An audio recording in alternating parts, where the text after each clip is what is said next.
¿Qué tal? Buenas noches. Bienvenidos a su sección de Simplemente Derecho, que está bajo el gran auspicio, empuje de Foro Jurídico, todos con la intención de expandir la cultura jurídica en la vida cotidiana.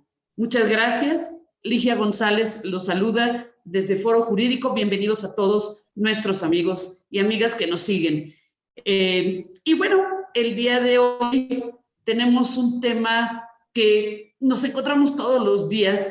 Lo vemos desde que nos enojamos porque tenemos un poco de basura tirada en la calle y nadie sabe quién es el responsable, o porque de repente el perro del vecino se metió a nuestro jardín, que queremos mucho porque es el perrito, pero también el gusto de poder saludar a nuestros vecinos con quienes tenemos una gran convivencia, de quienes tenemos también solidaridad. Para eso me permito presentarles el siguiente pequeño video.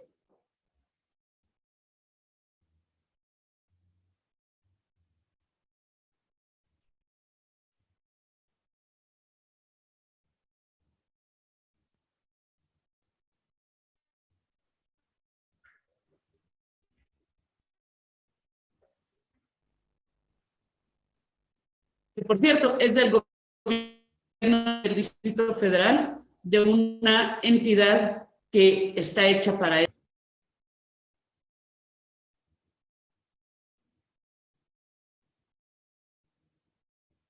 ¿Cuántas veces no hemos visto a nuestros vecinos caminar, sonreír, decir, mira qué bonito estar en el jardín?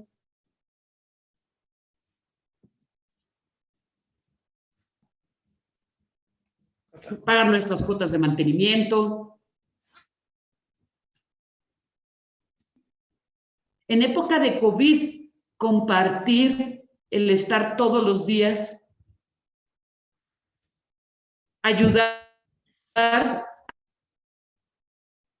que nuestro entorno sea de una buena comunidad, tener nuestras azoteas verdes, ver que a todos nos interesa hacer reparaciones y ups, de repente se va la luz.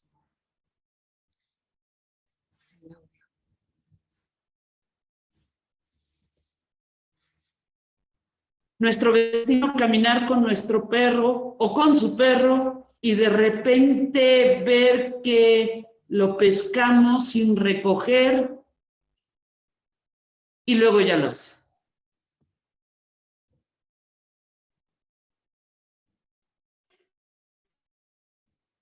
Muchas gracias por el video y vamos a la presentación de nuestra ponente.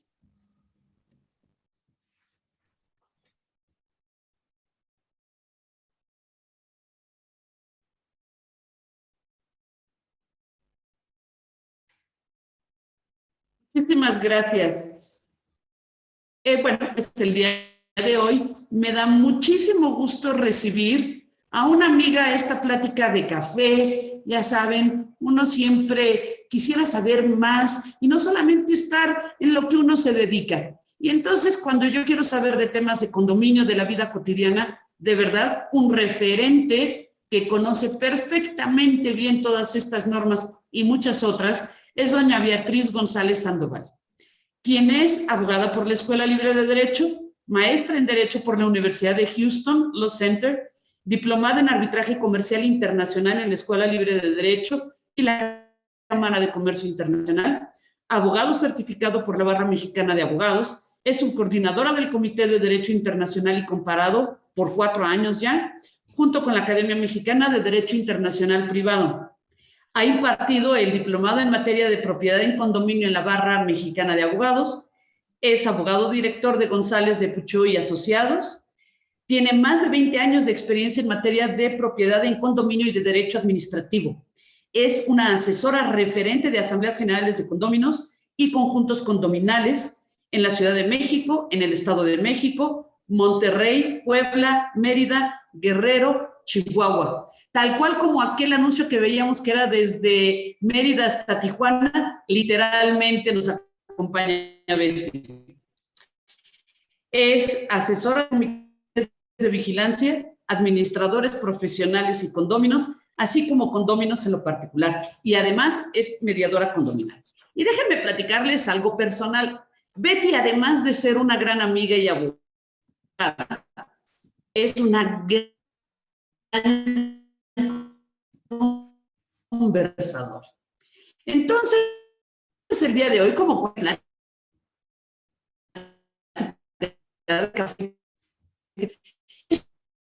estos problemas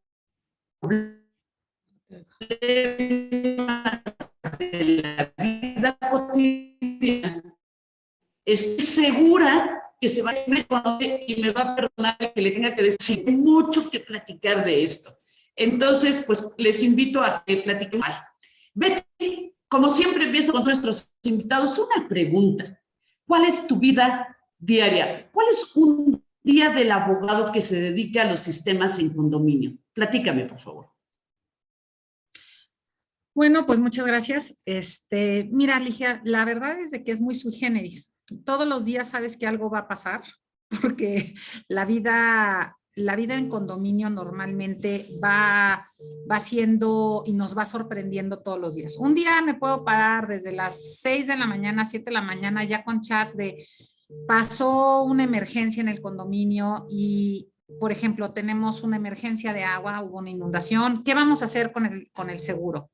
O no tenemos seguro y ahora ¿quién paga? Ha sucedido, a pesar de los consejos legales en el sentido de que deben de tener seguro, y o bien puedo terminar y estar todo el día recibiendo llamadas, correos, preguntas o elaborando documentos. Es muy variado porque dependiendo a quién te llame, pues es la necesidad. Tenemos administradores que te llaman normalmente porque les están requiriendo algo. Tengo condóminos que dicen, ¿y esto cómo lo pido? O tengo comités de vigilancia que dicen, oye, yo estoy en medio de los dos y necesito tu asesoría para saber qué le exijo al administrador y qué le contesto al condominio, ¿no? O sea, son los tres grandes escenarios donde trabajamos todo el día. Y normalmente nos la pasamos, pues obviamente, pueden ser Zooms de comités de vigilancia en la mañana, asistir a asambleas en la noche, que todo el mundo me dice, bueno, Beatriz, de verdad tu marido te ama, porque yo de verdad a mi marido le digo adiós a las 6, 7 de la noche si es que lo veo, y le digo buenas noches a mis hijos porque llego a las 2, 3 de la mañana, que son las horas en las que terminan las asambleas. Y todo el mundo dice, bueno, ¿cómo te puedes salir así de tu casa? Ese es el trabajo, así se trabaja. Es chistoso porque ha ido variando. Antes eran comités de vigilancia en las mañanas y ahora todos son en las noches. Pero es una situación muy de la población, o sea, cómo ha ido variando hasta el condómino que participa. Antes se consideraba que era una administración de señoras, que eran las que más estaban en su casa, o del señor mayor que ya estaba retirado, y ha ido en un proceso de evolución hacia la profesionalización. Entonces, esa profesionalización también te lleva a que ya no pueden ser en los horarios cómodos mañaneros donde empezamos hace 10 años o hace 15 años, y ahora casi todo se hace de noche. Lo que sí no hago, y es ya desde hace unos años, es ir a asambleas sábados o domingos. Eso sí ya no lo hago porque es demasiado, o sea, ya es demasiado agotador para mí.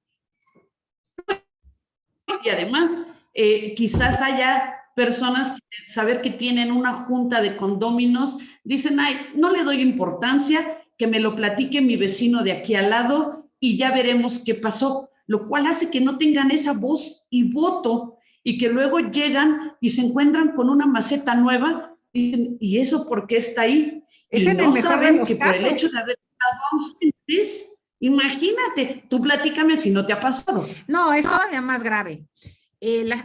Dice, y hay un dicho muy popular en los condominios. Todo va bien, o sea, el condominio va perfecto cuando en las asambleas no se presenta nadie. Preocúpate cuando las asambleas están llenas, porque es cuando todo mundo tiene quejas, ¿no?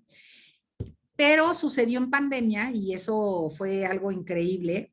Todo el mundo estaba en su casa. Entonces, todo el mundo estaba opinando, todo el mundo quería Zooms, todo el mundo quería reuniones informativas. ¿Por qué? Porque no podían hacer reuniones presenciales. Todavía hoy traemos aforos limitados del 50% por un decreto de agosto de la PROSOC. para proteger a la gente, sobre todo de la posibilidad de la transmisión del COVID. Entonces todo el mundo empezó a trabajar en una nueva dinámica donde todo el mundo opinaba, pero también se hizo presente el fenómeno de focalización. Todo el mundo estaba en su casa, entonces todo el mundo, si tú veías sucio afuera de tu departamento, no pasaba nada, porque tú salías en la mañana, entonces tú tenías la expectativa mental de que lo iban a limpiar durante el día, que se había ensuciado durante el día y entonces cuando llegabas en la tarde dices, ah, otra vez ya está sucio. Pero tú asumías que se había hecho la limpieza. Y eso mil cosas, el mantenimiento en general. ¿Qué pasa? Hoy pasas las 24 horas en tu casa. Entonces tú sabes si limpiaron, si no pasaron, si todo. Entonces, todo ese cúmulo de información y todo ese cúmulo de quejas que a lo mejor eran esporádicas, se volvieron un torrencial. Entonces, yo creo que la gente que más trabajamos en toda la pandemia fuimos gente que estaba atendiendo a los condominios, porque todo el mundo estaba dentro de su casa. Y además Oye, fue un y periodo muy, muy, muy exigente. qué bueno que lo comentas. Ahorita dijiste PROSOC. ¿Qué es la PROSOC, amiga? Mira, la PROSOC es la Procuraduría Social de la Ciudad de México, antes Distrito Federal. Van a ver los papeles en todos lados con ambos nombres, obviamente por la naturaleza de la autoridad. Es la autoridad, es simpático porque a nivel nacional, la ley de propiedad en condominio, la gente tiene que entender que es local, no es una ley estatal. Pueden tener una ley estatal, pero cada municipio va a tener un reglamento específico expedido por su propio cabildo. Entonces hay que estar muy pendientes porque a veces todo el mundo creemos que es la ley estatal y nadie lee los reglamentos expedidos por el cabildo que pueden generar obligaciones, derechos y un procedimiento muy específico para cada condominio dependiendo de su ubicación. En la Ciudad de México no aplica el localismo por alcaldía, entonces la ley sí es general estatal. Y en este caso, la PROSOC es una institución que fue creada más o menos alrededor de 1997. Yo fue cuando la conocí. En esa época estaba yo empezando a trabajar en la Secretaría de Gobernación, entonces me asignaron investigar qué iba a hacer esa institución. Y me fascinó, o sea, desde entonces me enamoré. Es una institución que asesora, tiene como función asesorar a las personas de la Ciudad de México en todos los programas y en absolutamente todas sus necesidades de interacción con el gobierno. Y tiene un mandato específico en materia de propiedad en condominio. Entonces tú puedes ir y preguntar, oiga, yo soy beneficiario o puedo ser beneficiario de un programa y ahí deben de asesorarte. Obviamente, cada Perdón que te procuraduría interrumpa, cambia. amiga. No, no te preocupes. ¿Y dónde están? Es decir, si yo Hoy, tengo un problema de este tipo, ¿a dónde voy? ¿Dónde se encuentran ok, están físicamente? delegacionalmente y actualmente por la reducción de presupuestos se han ido concentrando. Entonces, tenemos una en Tlalpan, tenemos otra en Gustavo Amadero, tenemos la de Azcapotzalco, tenemos la central que aglutina es que te iba a decir Condesa, ¿no? Cuauhtémoc. Cuauhtémoc la mudaron a Tepito, o sea, está en la zona de Tepito. Y Miguel Hidalgo la mudaron a la delegación Miguel Hidalgo, mientras que Álvaro Obregón se quedó en la zona de Centenario. Entonces, Iztapalapa tenía oficina, luego la quitaron. Entonces, han estado moviéndose. O sea, lo que sí quiero decirles es que antes de asistir a la PROSOC es muy importante meterse a la página e investigar dónde está su oficina. En los últimos 12 meses han tenido aproximadamente 4 cambios de oficina, algunas dependencias. Entonces, muy importante checar antes de ir para que no se vaya a generar este conflicto. Actualmente la oficina central está en la calle de Mitla, en la del Valle, y coincide con la de, bueno, con Benito Juárez. Una pregunta, amiga, ya que entramos a estos temas, pláticame qué diferencias de las diferentes y experiencias has tenido con la pandemia. Bueno, a mí me tocó participar con el grupo que se formó para el micrositio de COVID y es la segunda vez que participo. Yo participé elaborando también el cuestionario para Sismo en su momento Y en esta ocasión también. Es sui generis porque la gente pensaba que adentro de los condominios era su casa. Entonces ellos podían hacer lo que se les diera la gana. Pero es muy importante, en la ley, en el Distrito Federal y en general en toda la República, las leyes de justicia cívica y los reglamentos cívicos establecen que las áreas de reunión social y las áreas dentro de los condominios, ya sean áreas verdes o de reunión, son consideradas como áreas de vía pública para efectos de la aplicación de la ley. Entonces, todas las violaciones, todas las faltas que pueden llegar a darse en materia cívica son susceptibles de ser cometidas dentro de las áreas comunes de los condominios, pero también toda la regulación que expidió el gobierno para áreas de encuentro social o de reunión social son aplicables. Y sucede algo muy simpático. Para los condominios que tienen albercas, salones de fiestas, cafeterías, gimnasios, les aplican las reglas específicas que sacó el gobierno por cada uno de esos giros. Que eso es algo que a veces la gente no tiene conciencia. Oye, ¿qué pasa si, y derivado de ello, un local comercial que estaba en tu condominio, de repente atendiendo a los problemas de la pandemia, se le ocurre sacar citas y utiliza el área común? Platícame de las áreas.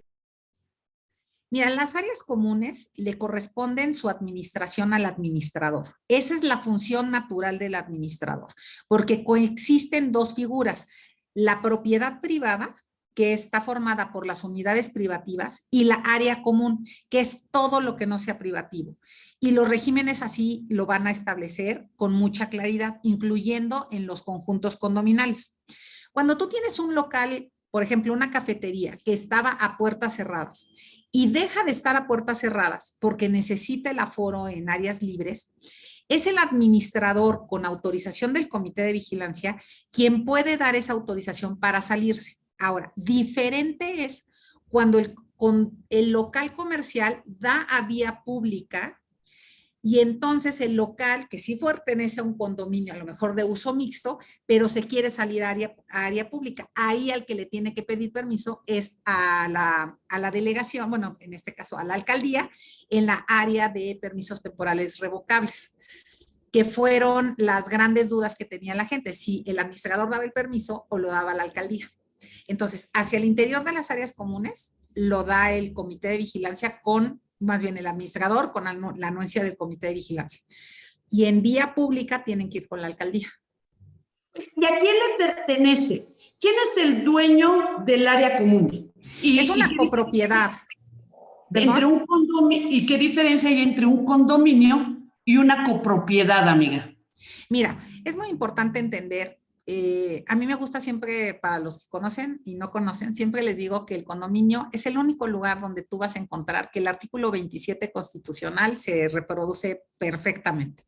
La propiedad privada está definida en tu escritura como el techo, el piso y los bordes donde tú habitas. Esa va a ser tu unidad privativa. Todo lo demás es copropiedad o eres copropietario con el resto de tus condóminos. Entonces, al final del día, tienes que convivir con todos ellos en cuanto al uso de los pasillos, los elevadores, todo. Por ejemplo, los entrepisos, o sea, tu techo y su piso, son ambos copropietarios. Pero si van las bajadas de agua pluvial, gas general o electricidad, eso es de todo el condominio. Entonces ahí empezamos a ver algunos fenómenos, ¿no? De cuando algo se rompe, todo el mundo pregunta de quién es, ¿no? Entonces, si viene de la pluvial, pues es del condominio y pagan todos. Si es del baño de arriba, paga el de arriba. Entonces... Oye, esta es buenísima.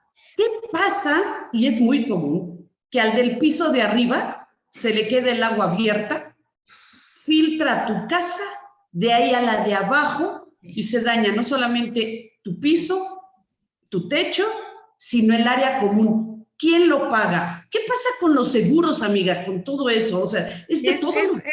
Es un área que se ha ido también especializando en México. Es importante señalar que, así como vemos a México que siempre ha tenido condominios, aunque sea de 3, 4 pisos, ahora los monumentales conjuntos condominales con los que vivimos, y que todos participamos, ya sea viendo oficinas o viendo departamentos o departamentos y oficinas o departamentos, oficinas y centros comerciales, se ha ido también diversificando. Originalmente los seguros te decían, no, pues yo te aseguro la estructura y ya. Pero, por ejemplo, a mí me pasó un caso que es emblemático en la zona de Coajimalpa, en la zona de Vistahermosa. Se vence el sistema de aguas por una lluvia torrencial y tumba la pared del condominio, inunda 8 departamentos a nivel jardín, con pérdidas de más de 20 coches, entre ellos coches clásicos, con la destrucción de toda la planta baja. Ahí fue, yo creo que la primera vez que entendí lo importante es que tengan a un profesional asesorando en seguros. Hoy el cambio, para que se den una idea, la barda la pagaron porque el asegurador del condominio dividió cada pedazo de la barda, la fue dividiendo, asignándosela a una unidad privativa. Entonces tenían perfectamente identificado que esos 20 metros pertenecían a esa unidad privativa. Entonces, si se caía, el siniestro eran por esos 20. Entonces, cada uno de los pedazos de la barda no era la barda de 8 millones de pesos, sino eran pedazos de barda unidos a cada unidad privativa.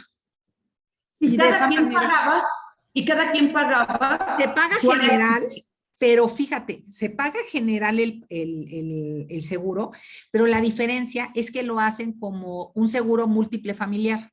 Entonces te lo pueden dividir en tantos pedazos como tú quieras. Entonces, si tú vas describiendo la unidad, o sea, la unidad de la barda, que va perfectamente identificada con la identificación de la planta jardín, tú tienes identificado pequeñas unidades que puedes asegurar de forma independiente. Entonces, tu siniestro no tiene que llegar a 8 millones. Se queda a lo mejor en esa época creo que fueron 3 millones y medio, solo de la barda, solo de la barda. Las pérdidas hacia adentro del condominio fueron monumentales. Pero gracias a esta forma de dividirlo por unidad privativa fue donde se obtuvo el beneficio. Y es importante que todo mundo sepa que los interiores de su departamento y los acabados de su departamento nunca están cubiertos por el seguro del condominio. La ventaja que sí tienen es que con la póliza del condominio, ustedes van a tener un seguro mucho más económico. E inclusive van a tener un seguro de responsabilidad civil por si aquellos accidentes que pasan en los centros comerciales donde ponen toda la porcelana, tu hijo llega y se cae, ¿no? Bueno, tu seguro de casa cubre ese tipo de siniestros también. Oye, y amiga, ahora que estuvimos platicando antes de esta conversación, me dijiste, es que hay hoy, gente que compra, engañada o no engañada, a través de fideicomisos, en los que se autorresponsabiliza por lo que está comprando y el constructor se va, desaparece. Y entonces te quedas en el aire. Dime qué es lo que está pasando con eso para que nuestros amigos sepan si se quieren tomar el riesgo o no. Mira, yo creo que el primer tema que yo diría es, señores, cuando lean su escritura y vean palabras como fideicomiso, servidumbre, derechos de uso exclusivo, derechos que retiene el constructor, áreas de asignación exclusiva por el constructor, o sea, de verdad levanten sus antenas.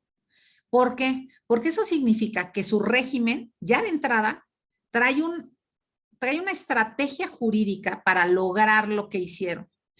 Y no es ni buena ni mala, simplemente yo diría, lo que no está bien es que no entremos con los ojos abiertos y con una muy buena explicación por parte del notario que participa en la operación, donde se te explique el 100% de los documentos que forman tu escritura. Y algo más, si tú ves que hay 20 escrituras citadas como antecedente, pide copia de ellas, tienes derecho a ellas. porque a lo mejor ustedes no lo conocen, pero es un tema de ley de notariado. La ley del notariado desde el 32 del siglo pasado, este, ha ido variando y es muy importante que entiendan que en un momento dado, primero tenían obligación de meter toda la licencia de construcción, toda la memoria descriptiva y todos los documentos. Entonces tú ibas al régimen y encontrabas todo. Después la ley cambió y les dejaron a los notarios hacer una escritura específica donde metían todos los antecedentes y entonces tu escritura solamente tiene un antecedente chiquitito, así. Y se ve muy, muy, muy pulcro, muy limpio, padrísimo. Pero tú no sabes todo lo que hay atrás. Entonces, por eso siempre digo, por favor lean y exijan que les lean y les expliquen, primero que nada. Porque si no, yo luego tengo que hacer unas verdaderas asambleas monumentales donde les tengo que, todo el mundo ahí, señoras, hasta que acaban llorando, pensando que, o sea, que les vieron la cara. Pero para contestar tu pregunta, digo, ya es más puntual, el problema que tenemos hoy es un tema de financiamiento. El financiamiento nos obliga a buscar estructuras donde los bancos presten dinero. Hoy, una figura muy popular y de la que hablábamos era la del fideicomiso de autoconstrucción. Entonces, ¿qué significa? Es un fideicomiso que aportan el terreno. Entonces ya tienes el terreno. Pero cada uno de los condóminos va pagando su departamento. Pero fíjate, el objetivo del condominio es contratar a un constructor para que les construya con su dinero un edificio donde ellos serán dueños del departamento 5 o el 7. Con este proyecto, con ¿Quién es el responsable? Es que es muy importante. ¿Y quién es el responsable? Esto viene muy al caso porque la ley de propiedad en condominio en 2017 fue modificada con la finalidad de incrementar las garantías que tenían que dar los constructores para garantizar vicios ocultos y cumplimiento de afectaciones o vialidad, bueno, más bien, de las reglas que les ponen para emitir la licencia de construcción.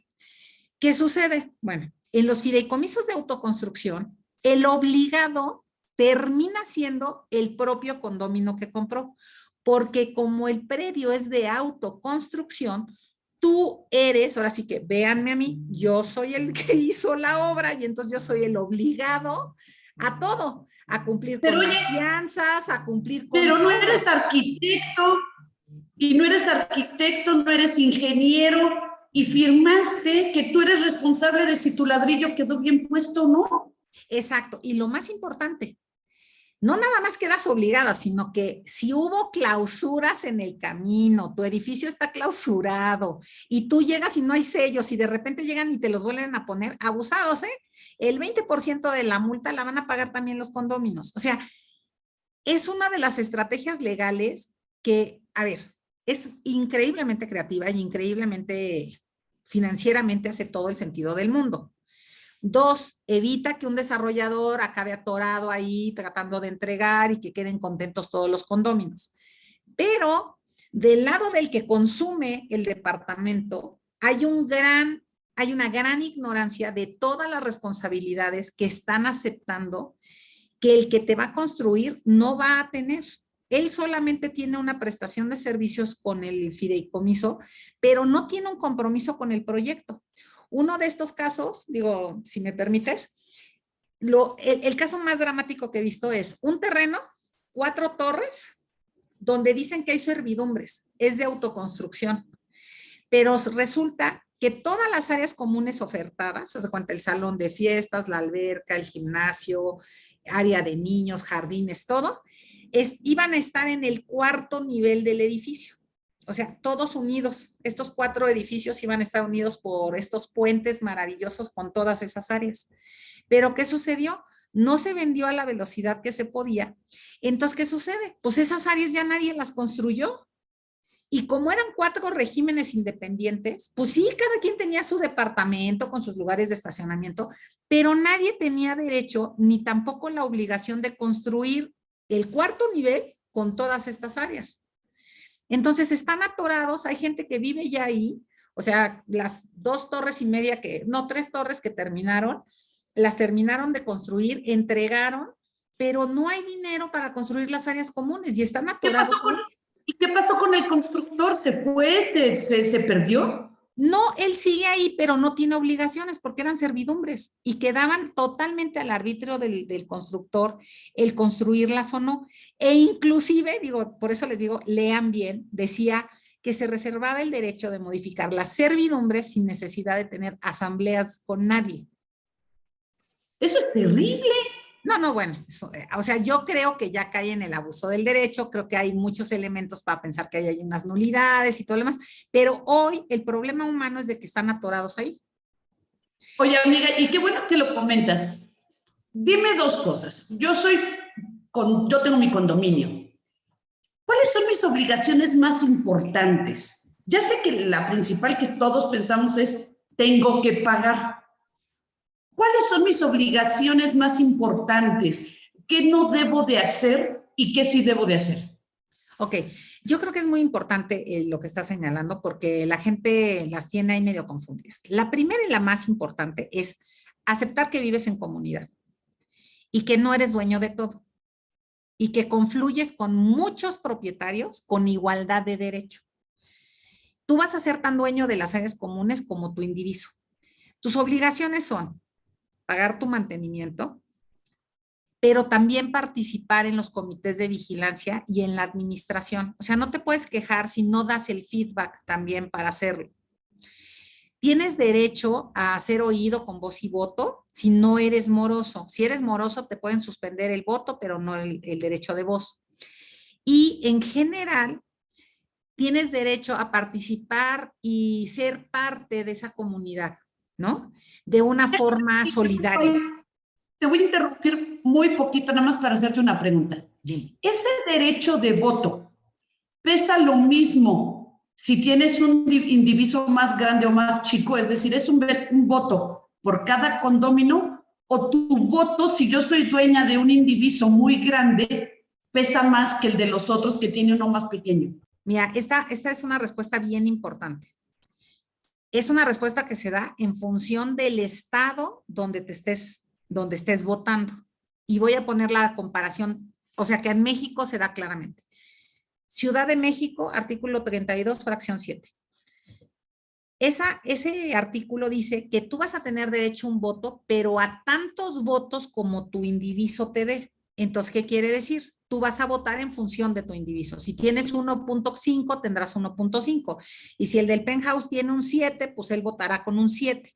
Y a la hora de sumar, pues gana el que mayor indiviso tenga. Ahora, si tú tienes más del 50%, que esto sucede mucho con los desarrolladores, en ese momento aplica una regla donde el desarrollador no nada más va a tener derecho de votar si tiene más del 50, sino que va a necesitar por lo menos un voto de otro condómino para que la resolución pase. Y si no pasa, se somete a la Procuraduría Social o a un juez. Si tú te vas al Estado de México, ahí ya la historia canta distinto. Fíjate, la ley dice, cada condómino tiene derecho a un voto con independencia de las unidades privativas de las cuales sea propietario.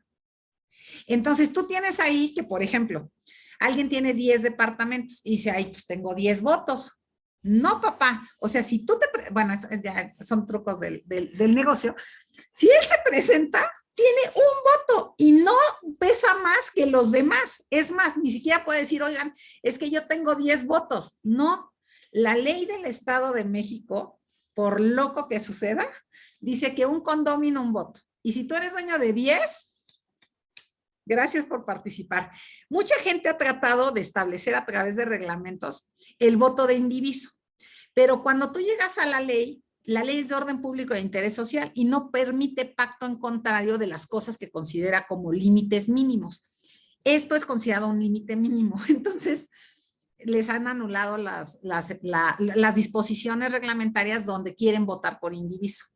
En el Estado de México. En el Estado de México. Y es terrible porque luego los desarrolladores... Estamos hablando de Interlomas. Sí, estamos hablando de toda la zona de satélite. Sí. Estamos hablando de Nezahualcóyotl. No, bueno, Metepec, Toluca, Valle de Bravo, o sea... Todo. Oye, y qué bueno que llegamos a ese punto. Una de las clásicas. Somos 10 condóminos y hay 2 que no pagan. Siguen entrando. Y de plano nos enojamos tanto que dijimos cero servicios. Es más, en un caso me tocó que se dijo no le abrimos la puerta. ¿Qué pasa con eso? ¿Es legal? ¿No es ilegal? ¿Cómo le haces para forzar el a que ver, sí? el artículo 33, más o menos, no me acuerdo si es el 12 o el 17, dice que es facultad de la Asamblea suspender los servicios, pero solo aquellos que son pagados con la cuota de mantenimiento. Entonces, si te recogen la basura, pues eso lo puedes suspender. Si pagan el elevador y el mantenimiento del elevador, lo podrían suspender o cerrar, pero ahí opera un criterio de la Corte que es muy importante. Esto está considerado siempre y cuando no haya otras entradas al departamento, porque cuando es la única forma de acceder al mismo, el quitar el elevador equivale a un despojo. Entonces, cada caso siempre, o sea, yo recomiendo que lo consulten con un abogado, porque no es igual. Y luego, si tienes una persona, ya nos pasó, o sea, de los primeros casos que llevé de condominio, fue con una persona cuadraplégica que quería una rampa y quería que fuera a cargo del condominio, pero no la rampa que pudieran pagar ellos, no, era la que él quería. Y además, los lugares de estacionamiento estaban asignados por escritura, son área privativa, o sea, son propiedad privada. El señor quería que la señora que tenía el estacionamiento junto a la entrada se lo diera, porque él tenía más derecho a él. Y quería mover todos los medidores eléctricos y una barda que era de sostén, o sea, que era un muro básico, para que él pudiera pasar cómodamente con su carrito, poder pasar. Y quería que se cambiara el elevador, que era de los 80s, por un elevador más ancho, porque él no podía, por su propia mano, subirse al elevador, necesitaba siempre ayuda. Entonces él estaba muy molesto. Intervino la CONAPRED, PROSOC, ¿quién más? Bueno, cuánta autoridad, la alcaldía, el ministerio hasta público, daño moral. Hasta todo daño el mundo intervino y la conclusión fue, señor, a ver, primero, usted compró lo que tiene en su escritura. 2, compró un inmueble con las habilitaciones que tenía cuando cumplió con el reglamento de construcciones. No podía esperar en los 90s que le hicieran adecuaciones que surgieran, haz de cuenta, 6 meses antes, porque esas no eran obligatorias para ese edificio, ni tampoco era normal una carga tan excesiva sobre los condominios. Ellos pusieron... Puedes aplicar la ley retroactiva. Exacto, es una aplicación retroactiva, pero el condominio además trataron de ponerle rampas y ahí se pusieron de acuerdo, tampoco tenían demasiado dinero. El señor decía que no estaba feliz con nada, quería que le rompieran toda la recepción, o sea, que el ángulo de la rampa tenía que ser mayor. De verdad, o sea, vivir en comunidad requiere mucha empatía y también viene de los dos lados, o sea, del que pide y del que da. De hecho, todas las quejas en PROSOC vas a ver que son verdaderos convenios que buscamos llegar a un acuerdo aceptable para las partes, ¿no? Sin embargo, sí puedo decirte que el mexicano, por lo menos, busca que le digan quién tiene la razón. Y con base en quién tiene la razón está dispuesto a hacer sacrificios. Entonces, eso es un poco complejo, sobre todo en propiedad en condominio, donde tienes derechos donde llegan exactito al punto medio, ¿no? Entonces... Oye, y tenemos aquí ya preguntas de nuestros amigos. Uno de ellos, que también lo tenía por aquí, es esta. ¿Qué pasa si un condómino agrede a una visita de otro condómino? Y que si se le puede multar, se le demanda, se le denuncia, no solamente en la Procuraduría, bueno, en la Fiscalía, sino que internamente, ¿qué haces? ¿Lo multas, lo castigas por cierto tiempo? A ver, primero, la primera regla es, eliminen de su lenguaje condominal la palabra multa. Las multas constitucionalmente solamente las puede poner la autoridad administrativa. Eso, como dicen por ahí, lo aprendí en la mala manera, porque obviamente al principio era un uso coloquial. La verdad es de que poco a poco se fueron empezando a hacer ya criterios mucho más claros, que yo también agradezco y hoy cumplo, que es, los condominios solamente pueden poner penas convencionales o cuotas extraordinarias. ¿Por qué? Porque es lo único que pueden recaudar. es un régimen de acuerdos de voluntades. Entonces, o cuotas extraordinarias o penas convencionales. 2, para poder sancionar a un agresor desde el punto de vista condominal, tiene que estar previsto en su reglamento interno como una obligación de la visita que ingresa. Normalmente lo que yo sugiero es que desde la entrada se le haga siempre un recordatorio a las visitas, ¿no? Que deben de comportarse adecuadamente, bla, bla, bla. Y a los condóminos siempre se les debe recordar que toda persona que ingresa, a ver, es su casa, pero tiene derechos. Regresamos a la pregunta inicial. Las áreas comunes siguen siendo áreas donde aplica todo el derecho. Entonces, suponiendo que hubo una agresión, lo voy a poner un poco más grave para poderlo poner en contexto. A una señora no le pareció, ¿no? Que el niñito anduviera corriendo en el jardín. Y bueno, esto sí es más o menos cierto. Lo agarra de los pelos y se lo lleva a la mamá, ¿no? Llorando. Hágase cargo de su escuincle. Ya se podrán imaginar a la señora que es visita ver que su hijo venga prendido de la cabeza y se lo entregue, ¿no? Además, el niño llore y llore. Bueno, ¿qué sucede en ese caso? La señora condómina puede estar en su casa, pero está en áreas comunes y por tal motivo le debe, o sea, respeto a la visita o a la persona que se encuentra ahí y le aplica la ley de justicia cívica. Entonces, esto sería una agresión menor que no causa lesiones de más de 15 días, entonces de ley de justicia cívica. Ahí tú tienes dos opciones. Una, llamar que venga a la administración y ponga en paz a la señora fuera de sí y le adviertan que su reglamento establece, ¿no? Que hay sanciones para las personas que agreden a otros en las áreas comunes. La otra es que no haya sanción, entonces llamas a la patrulla y poca gente lo sabe, pero tienes derecho a que los remitan ante el juzgado cívico para que les pongan la multa correspondiente, que está prevista, y sería por riña o lesiones en áreas comunes y en condominios. Entonces, como fue en el área jardinada, pues se los llevan.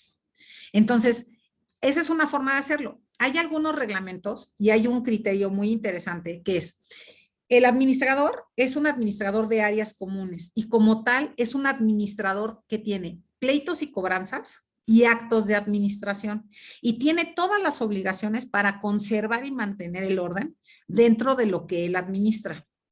Conforme a eso, se ha reconocido y por lo menos lo hemos visto ya a nivel de quejas y procedimientos, que el administrador le aplique una cuota o una sanción específica a ese condominio. ¿Por qué? Porque el administrador tiene la obligación de mantener el orden y la disciplina dentro de las áreas comunes y sobre todo proteger la propiedad privada que tiene encargada. Entonces, normalmente lo que hacen es que es un extrañamiento y si la persona no entiende, normalmente le avisan, bueno, si usted no entiende, le vamos a tener que poner una pequeña sanción económica por tanto dinero, en función de que como administrador de las áreas comunes, usted no puede continuar con ese tipo de conductas. ¿Qué pasa? Lo ideal es que esas situaciones se pasen en asamblea y se conviertan en penas convencionales o cuotas extraordinarias, o sea, todo un catálogo de conductas donde vas poniendo la sanción.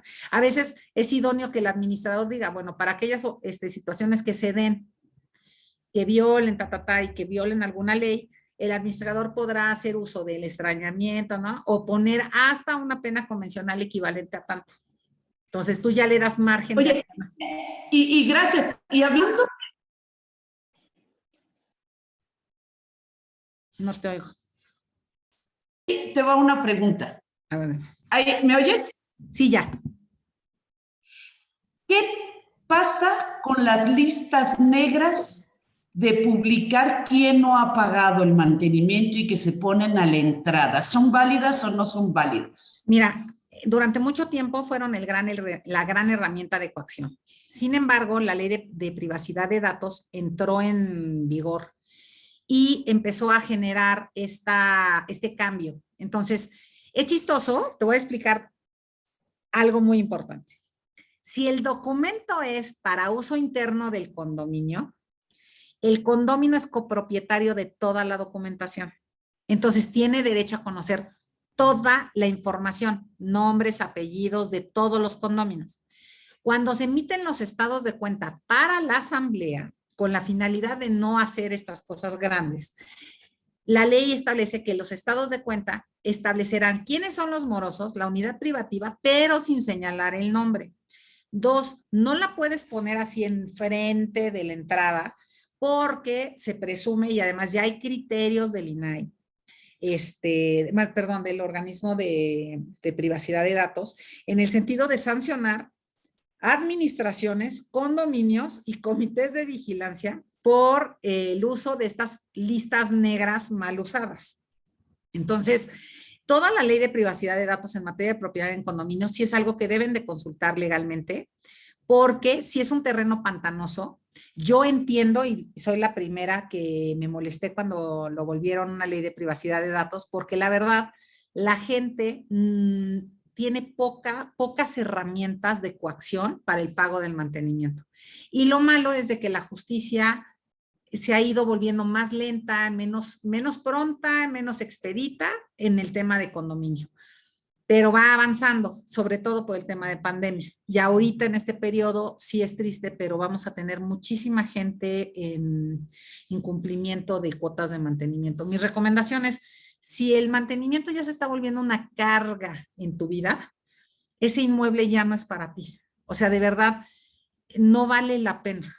Tú puedes vivir excelentemente bien sin tener este agobio financiero, porque la gente deja de vivir cómoda. Yo los veo con caras de mortificación, gente que ya no quiere ni salir al pasillo, ya no quiere ni salir al jardín porque lo voltean a ver. O sea, no se vale. Aun cuando tengan estos procesos permanentes de tratar de ponerse al día, yo creo que como mexicanos debemos de aceptar que a veces los inmuebles se vuelven demasiado caros y sí debemos de aceptar que, bueno, este ya no es a lo mejor el mío, yo me puedo ir a algo más cómodo, igual o mejor, y no con mantenimientos tan caros. Sucede hasta por zona de la ciudad, pero es una decisión muy difícil y a veces no se dice y debe de decirse, ¿no? Y una pregunta, si te cambias de ese condominio no quiere decir que ya dejes de pagarlo y que ya se borró la deuda. No. O sea, es muy importante. El adeudo persigue al inmueble. Entonces, si tú lo vendes, ese adeudo, con el dinero que recibas, vas a tener que pagar primero el mantenimiento y después ya vas a poder disfrutar del dinero que tienes. Porque si tú lo vendes y dejas adeudos en el condominio, esos adeudos se los van a querer cobrar al que le vendiste y al que le vendiste te va a venir a corretear. Entonces, no hagamos cosas malas, o sea, cumplamos con estas obligaciones, saneemos estas obligaciones financieras. Mira, yo te voy a decir algo que trabajé con el INVI en su momento y era una propuesta que hice. Por favor, y que además yo quería que lo subieran a requisitos bancarios, que se incluya dentro de los elementos de endeudamiento el costo promedio de la zona de cuota de mantenimiento para el edificio como parte del endeudamiento máximo del condominio. ¿Por qué? Les hacen sus corridas financieras, los llevan al máximo de endeudamiento, pero nunca incluyen la cuota de mantenimiento. Para tu hipoteca o el Infonavit, ¿no? Ajá, lo que sea, de las dos cosas. Entonces llegan a un edificio donde ellos están felices, compraron el departamento para el que les alcanzó, pero están justos. Y cuando llegan se enteran que la cuota de mantenimiento, por ejemplo, estaba en construcción, era de 500, 700 pesos, porque claro, estaba en construcción.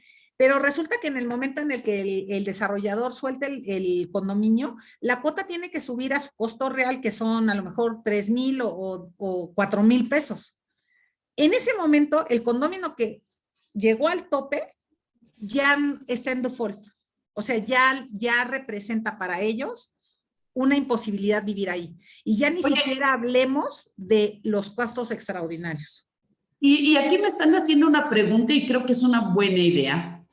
Es que si existe algún fondo de ahorro de auxilio para cuando las personas se quedan desempleadas o algo parecido en los condominios, pero sería bueno que se tuviera, ¿no? Un poquito. No lo hay. A ver, lo que pasa es de que es tu propiedad. Entonces, partiendo de que es propiedad privada, tú deberías de tener contemplado ¿no? ¿Cómo vas a ir cubriendo el mantenimiento de tu propiedad privada? O sea, yo nada más quiero poner en el contexto, no digo que no sería bueno. Dos, y lo voy a poner todavía más en contexto, todos los créditos de Infonavit y bancarios tienen una cláusula de vencimiento del crédito cuando ustedes están en incumplimiento de las cuotas de mantenimiento. Entonces, es un doble tema, ¿eh? Y el problema de un seguro de desempleo para las cuotas de mantenimiento depende mucho del edificio. Por ejemplo, pongo un ejemplo y ustedes lo van a concluir. Tengo un edificio con 12,000 metros de jardín, alberca, gimnasio, salones de fiestas y una cafetería. Todas prestan servicio. Yo no puedo llegar a decirle, o sea, a pagar el agua o decirle a los condóminos, ¿saben qué? Vamos a ser solidarios con los del 4 y el 7 y el 8 y el 10, porque no tienen empleo. Entonces, ahora, si ven que se seca el jardín, pues es que ya no compré pipas extras para regar, o si la alberca ya no está fría porque ya no alcanzó para el gas, pues ahora sí se aguantan, o di por terminado el contrato del prestador de la cafetería porque pues ya no nos alcanza.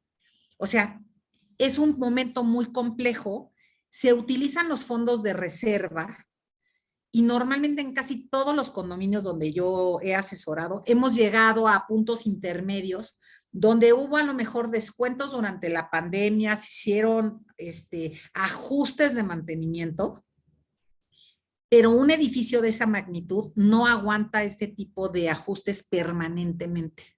O sea, el elevador, tiene que el ser, o elevador sea, son temporales, o sea, se tienen que determinar. Algo que es muy importante es que deben de saber que el 56 de la ley establece que el condominio que no puede pagar puede solicitar prestar servicios al condominio para pagar su cuota de mantenimiento, como uno de las herramientas que te da ya la ley para hacerlo. Entonces, en muchísimos condominios, sobre todo de los que tengo de interés social, hay muchísimos condominios que hacen la limpieza. Ellos barren, limpian, trapean o lavan los estacionamientos o se encargan de la jardinería y con eso pagan su mantenimiento, o sea, se los reconocen como pago de mantenimiento. Y en algunos de alta plusvalía, también tuve gente que nos ayudó, por ejemplo, siendo ingenieros, haciendo los reportes estructurales, o nos ayudaron haciendo planos que no teníamos de algunas áreas de memoria descriptiva, también nos ayudaron. Entonces, no es ajeno ni de un tipo ni de otro, pero lo más importante es que la gente sepa que tiene ese derecho y que se debe de acercar a su administración, porque las cuotas de mantenimiento para bien o para mal son obligatorias y no admiten excepciones personales.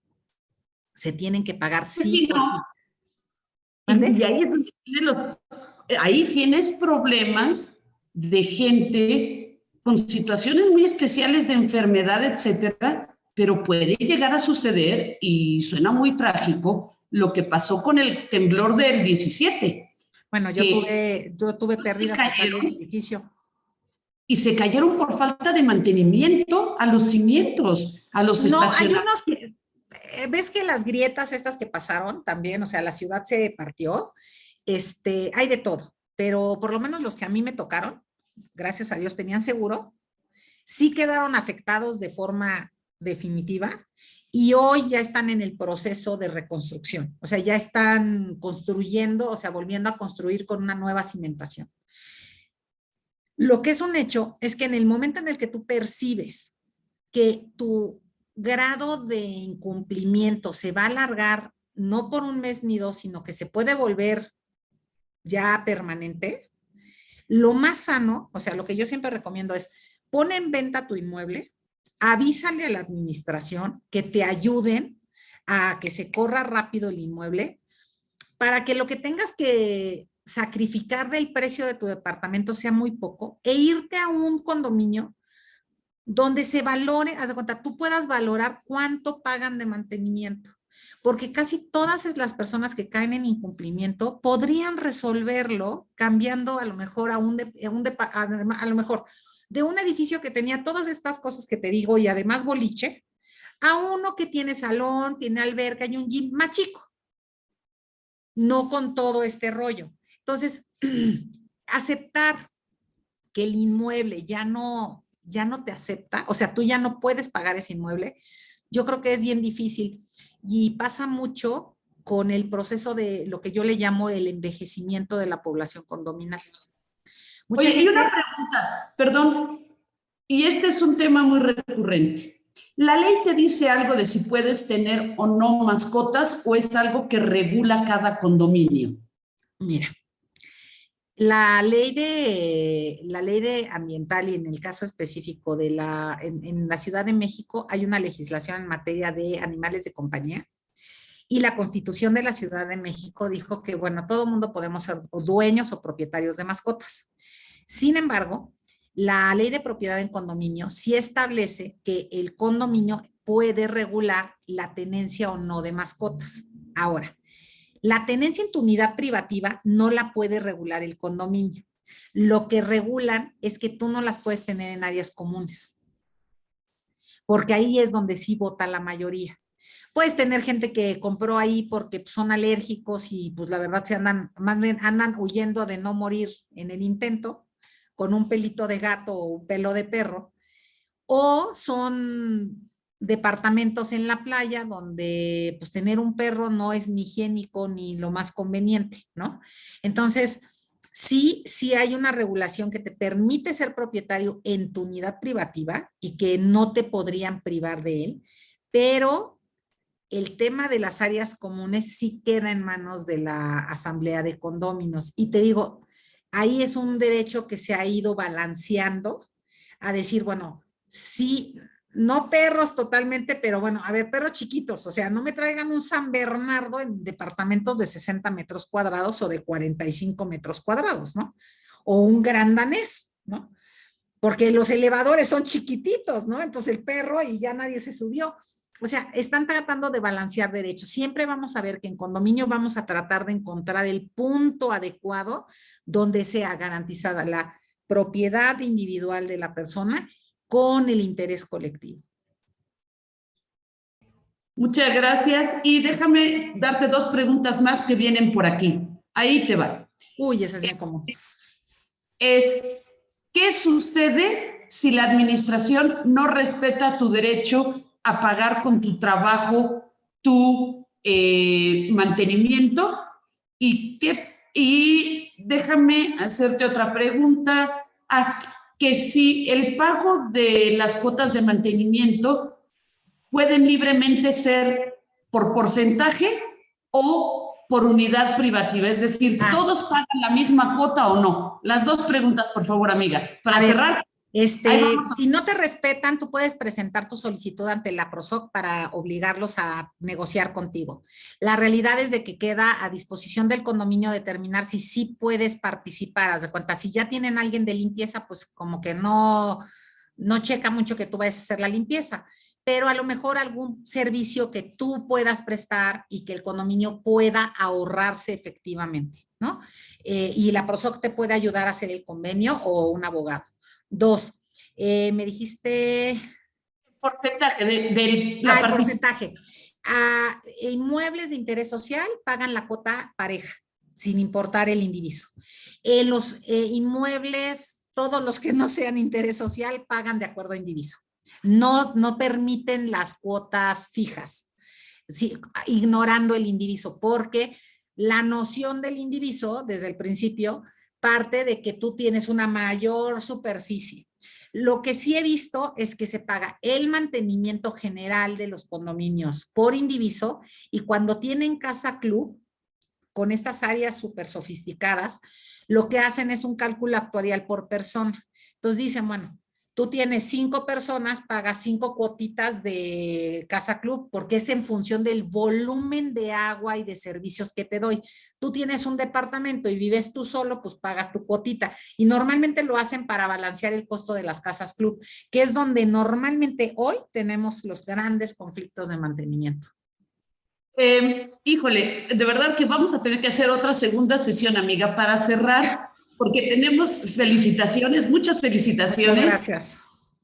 Y desde, ¿qué pasa si un perro de arriba se orina y en el balcón sí. del Les voy a contar, te voy a decir una cosa, ¿sabes que eso pasaba en Polanco? de estos departamentos super cute, bueno, Sí, así, pero además como regaderita, muchachos, así, ¿no? Regaba las plantas del vecino. Pero un día estaba el vecino de abajo haciendo una barbecue, ¿no? Y el perro decidió hacerse y entonces, pues la comida y todo bien bonito. Bueno, la ley de justicia cívica establece que tú tienes la obligación de cuidar a tus mascotas y tener un uso responsable. Los orines son sustancias tóxicas que se están utilizando, o sea, que se están derramando sobre la persona. Entonces, tú puedes llevar tu queja tanto al juez cívico para que multen y hagan alguna reparación. Tienes la posibilidad inclusive, por ejemplo, en este caso donde el perro se hizo y el barbecue y todos los invitados quedaron bañados, acabamos en denuncia penal y se resolvió ahí, o sea, hicimos un convenio donde pues el perro ya le iban a poner un remedio, pues lo iban a tener que bajar a pasear, pobre animal, o sea, merecía que lo bajaran a pasear. Y o también tienes la posibilidad de que en tu condominio se establezca que nadie puede tener a las mascotas en el balcón para que orinen o defequen y que la persona que lo haga, bueno, pagará una multa bastante cara para que sea un incentivo para evitarlo. Otras son que se ponen de acuerdo los condóminos y ponen barreras para evitar que los orines o lo que sea se caiga por los balcones, ¿no? Entonces, siempre podemos llegar a una solución cuando es preventiva. Y si ya es porque ya pasó y nadie la previno, bueno, la ley también prevé remedios para eso. pues amiga, vamos a tener que continuar con estos temas porque hay muchas preguntas y nada más un cierre. Dime, por favor, dos tips de recomendación a todo mundo que vive en condominio y que no debe de olvidar y que se los tiene que decir a sus hijos y dejárselos en la mente de decir, la mejor abogada de condominios me dijo A y me dijo B. Muy rápido, amiga, por favor. Definitivamente es, lea usted su reglamento interno, siempre manténgase informado de todas las cosas que votan en su condominio porque afectan su inmueble, para bien o para mal. Lea, o sea, hágase el hábito de leer esos mensajes que le mandan, esos recordatorios que le mandan. La gente en México no lee. Y segundo, participe. Participe de la administración, participe de las asambleas. El problema que tenemos en México es que la gente tolera que otros decidan por ellos y no se involucran. Se involucran hasta que sienten que sus derechos están violados. Entonces, lea y participe, porque en ese punto tú vas a participar de forma informada y también vas a exigir más información. Pero esa es yo creo que lo más importante. Y antes de comprar un condominio, por favor, exijan que les lean y les expliquen completo el régimen de propiedad en condominio. Y si está usted en un conjunto condominal, exija que le den todos los documentos, memorias descriptivas y demás, de en qué se está metiendo, porque hay una gran ignorancia en la materia y la gente acaba muy frustrada ya viviendo en su casa. Te voy a hacer una última pregunta, nos tenemos que ir, pero esta sí no la puedo dejar. Tienes a tu vecino que le renta a alguien. ¿Quién tiene la obligación de pagar el mantenimiento cuando el arrendatario dice, pues es que a mí no me dijeron que me tocaba? Siempre es el propietario, la ley establece que es el propietario, y si el propietario no lo hace es el habitante. O sea, la ley nos deja siempre a los dos como obligados, pero acuérdense, el inmueble garantiza el pago de las cuotas. Entonces, ¿quién es el dueño del inmueble? Es el que más le duele. Entonces, con eso se resuelve. Bueno, hasta está cerrando con una frase, amiga. Sí. ¿Quién es el dueño del inmueble? El que más le duele. Muchísimas gracias, querida abogada, maestra. No, gracias. Bueno, ahí les dejo mis datos porque vi que querían mis datos, González de Pucheo y Asociados. ¿Qué? ¿Pongo mi teléfono? Lo transmitimos a través del Facebook después, pero el nombre de tu despacho es claro y bueno, con gusto a través de Foro Jurídico les damos la información, que es Beatriz González Sandoval de González de Pucheo y Asociados. Muchísimas gracias, gracias a Foro Jurídico. No se pierdan la siguiente ocasión que vamos a hablar de derecho eclesiástico y las nulidades de matrimonio. Uy, me encanta ese. Muchas gracias a todos. No, gracias Cuídense. a ti, Ligia, gracias a Foro Jurídico, de verdad, muchas gracias.